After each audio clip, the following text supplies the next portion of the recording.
السلام علیکم دوستو، پاکستان میں ایک ایسی جگہ ہے جہاں پہنچ کر الفاظ بھی اپنی طاقت کھو دیتے ہیں، جہاں کی خوبصورتی صرف دیکھی نہیں جاتی بلکہ دل میں اتر جاتی ہے۔ لیکن حیرت کی بات یہ ہے کہ ہر سال لاکھوں لوگ کشمیر آتے ہیں مگر اس کا اصل حسن دیکھے بغیر واپس چلے جاتے ہیں۔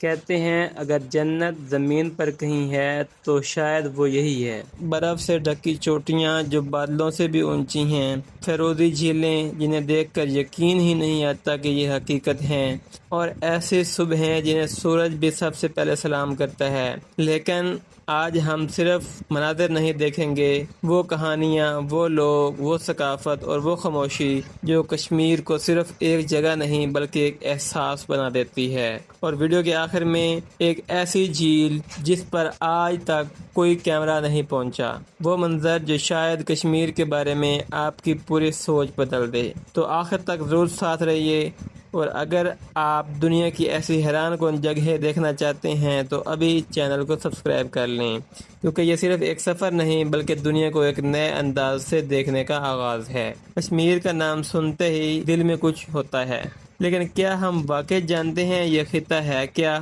آزاد جموں کشمیر پاکستان کے شمال مشرق میں واقع تقریباً 13,000 مربع کلومیٹر پر پھیلا ہوا ایک ایسا خطہ جسے دیکھ کر لگتا ہے جیسے زمین نے آسمان کو چھونے کی کوشش کی ہو۔ یہاں ہمالیہ اور قراقرم کے بلند و بالا پہاڑ ہیں جو ہر موسم میں ایک نئی شکل اختیار کر لیتے ہیں، کبھی برف کی سفید چادر اوڑھے اور کبھی سبز رنگ میں ڈوبے ہوئے۔ 10 اضلاع اور اس کا دارالحکومت مظفر آباد، اور ایک ایسی تاریخ جو صدیوں کی گہرائی میں اترتی چلی جاتی ہے۔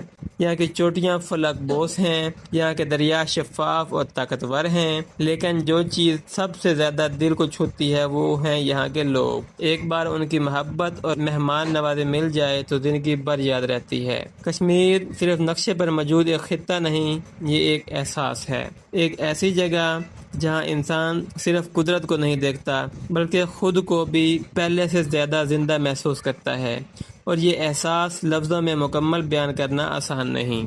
کشمیر کو سمجھنا ہو تو پہلے اس کی زمین کو سمجھنا پڑتا ہے۔ شمال میں ہمالیہ اور قراقرم کے پہاڑ جو سردیوں میں برف جمع کرتے ہیں اور گرمیوں میں اسی برف کو پگھلا کر دریاؤں کو زندگی دیتے ہیں۔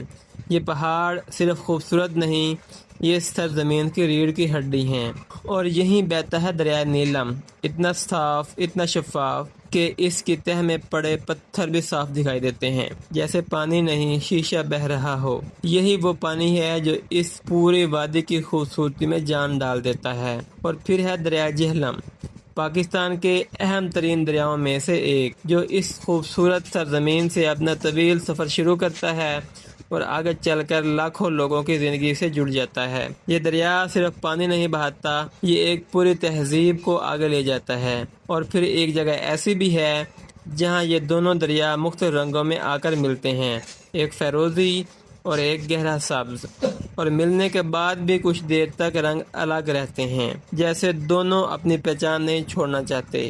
یہ منظر دیکھ کر بے اختیار دل سوچتا ہے کہ شاید قدرت بھی کبھی کبھی فلسفہ سکھاتی ہے۔ اور موسم، 4 موسموں میں یہاں 4 مختلف جنتیں نظر آتی ہیں۔ سردیوں میں برف کی سفید چادر جو پہاڑوں کو ڈھانپ لیتی ہے اور دنیا کو ایک خواب میں بدل دیتی ہے۔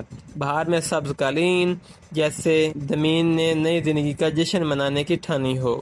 گرمیوں میں پھولوں کا سمندر، رنگ، خوشبو اور ہوا کا ایک انوکھا امتزاج، اور خزاں میں سرخ اور سنہری رنگوں کا وہ سیلاب جو آنکھوں کو یقین نہیں آتا۔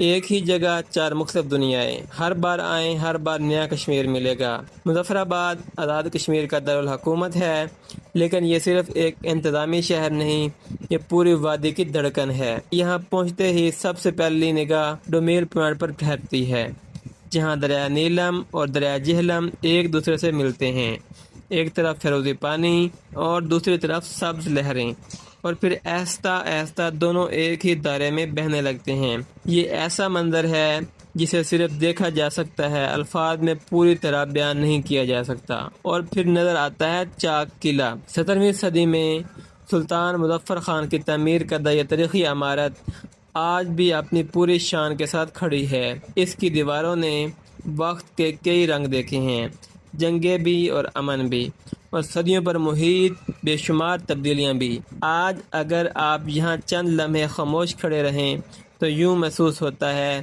جیسے وقت تھم سا گیا ہو، جیسے تاریخ ابھی ابھی انہی دیواروں کے درمیان سانس لے رہی ہو۔ پھر جب شہر کے بازاروں میں قدم رکھتے ہیں تو ایک اور چیز دل کو چھو جاتی ہے، نہ بے جا شور، نہ بے مقصد بھاگ دوڑ۔ لوگ پرسکون دکھائی دیتے ہیں، جیسے انہیں معلوم ہو کہ اصل خوشی رفتار میں نہیں سکون میں ہوتی ہے۔ شاید یہی وہ سبق ہے جو مظفر آباد خاموشی سے سکھاتا ہے۔ کمنٹس میں بتائیں آپ سب سے پہلے کشمیر کے کس مقام پر جانا چاہیں گے۔ اب وہ جگہ جس کے لیے لوگ ہزاروں کلومیٹر کا سفر کرتے ہیں، جس کا نام سنتے ہی آنکھوں میں ایک چمک آ جاتی ہے، نیلم ویلی۔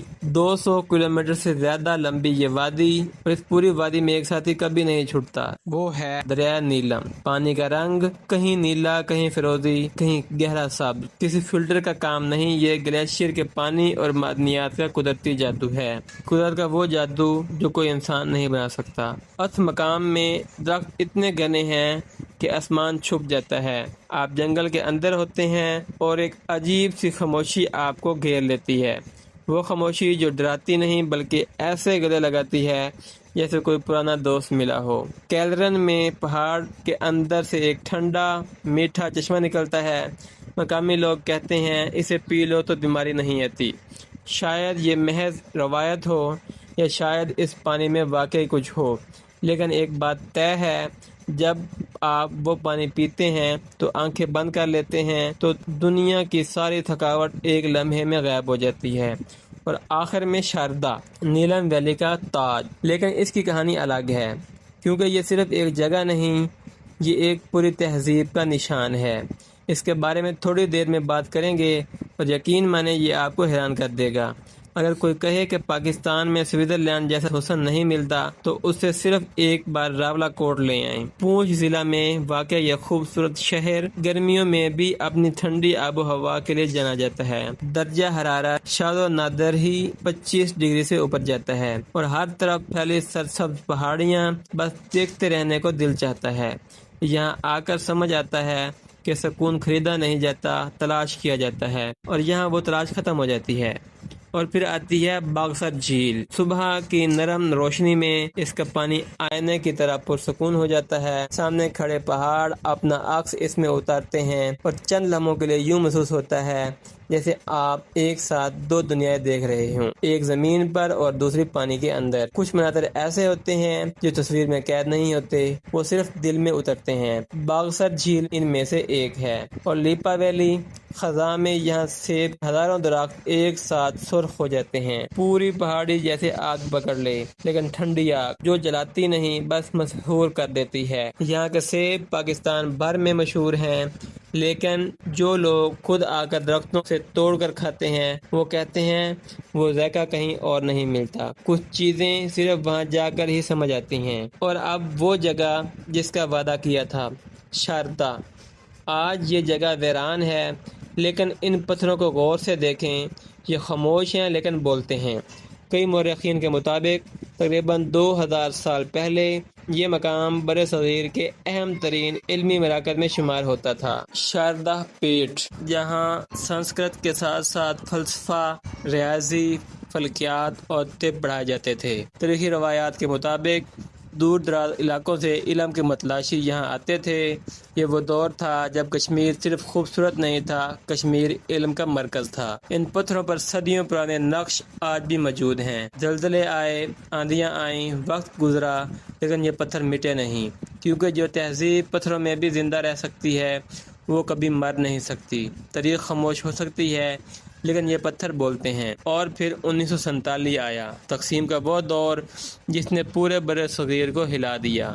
لاکھوں زندگیاں بدل گئیں، سرحدیں کھنچ گئیں، دل ٹوٹے، لیکن کشمیریوں نے ہمت نہیں ہاری۔ کشمیری مجاہدین نے ہتھیار اٹھائے، اور 1 نومبر 1947 کو آزاد کشمیر آزاد ہوا۔ یہ دن آج یوم الحاق کے طور پر منایا جاتا ہے۔ یہ صرف ایک تاریخ نہیں، یہ ان لوگوں کی قربانی کا اعتراف ہے جنہوں نے اس سرزمین کو اپنی جان سے زیادہ عزیز رکھا۔ کمنٹ میں بتائیں کشمیر کی کون سی چیز نے آپ کو سب سے زیادہ حیران کیا۔ کشمیر کو صرف پہاڑوں سے نہ ناپیں، اسے یہاں کے لوگوں سے ناپیں۔ کشمیری قہوہ، زعفران، الائچی، دارچینی، بادام، یہ صرف ایک مشروب نہیں، یہ مہمان نوازی کی پہلی علامت ہے۔ کوئی گھر آئے تو پہلا سوال کھانے کا ہوتا ہے، پہچان کا نہیں۔ کشمیری پشمینہ شال بننے میں ہفتے لگتے ہیں، ایک ایک دھاگے میں صدیوں کا ہنر چھپا ہے، اور ایک ایسی محنت جو آنکھیں نم کر دے، اور اخروٹ کی لکڑی پر ہاتھ سے کندہ نقوش، ایسا فن جو نسل در نسل منتقل ہوتا آیا ہے۔ یہ صرف دستکاری نہیں، یہ ایک قوم کی روح ہے۔ کشمیر صرف ماضی نہیں، اس کا مستقبل بھی روشن ہے۔ آج یہاں یونیورسٹیاں ہیں،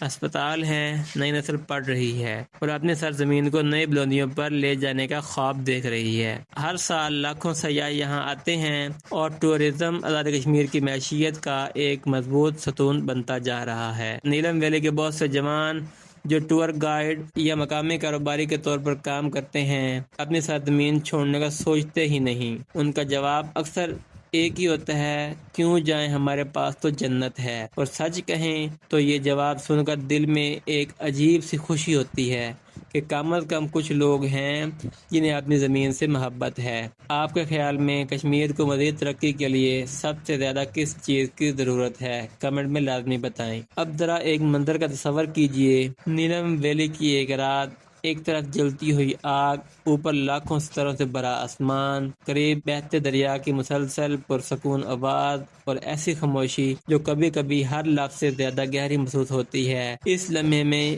نہ ماضی یاد آتا ہے، نہ مستقبل کی فکر ہوتی ہے، بس ایک احساس ہوتا ہے کہ میں یہاں ہوں اور یہ کافی ہے۔ کشمیر صرف ایک جغرافیائی خطہ نہیں، یہ ایک جذبہ ہے، ایک امانت ہے۔ پہاڑ سکھاتے ہیں ڈٹے رہنا، دریا سکھاتے ہیں بہتے رہنا، اور یہاں کے لوگ سکھاتے ہیں محبت دینے میں کنجوسی نہ کرنا۔ کشمیر نے مجھے بہت کچھ دیا ہے اور میں نے آج وہ سب آپ کے ساتھ بانٹنے کی کوشش کی ہے۔ کچھ جگہ صرف دیکھی نہیں جاتی، زندگی بھر محسوس کی جاتی ہیں۔ کشمیر انہی میں سے ایک ہے۔ اگر آپ کو یہ ڈاکومنٹری پسند آئی، اپنے دوستوں کے ساتھ لازمی شیئر کریں اور چینل کو سبسکرائب کر لیں۔ انشاءاللہ پھر ملاقات ہوگی ایک نئی منظر کے ساتھ، ایک نئے سفر کے ساتھ۔ تب تک کے لیے اپنا خیال رکھنا۔ اللہ حافظ۔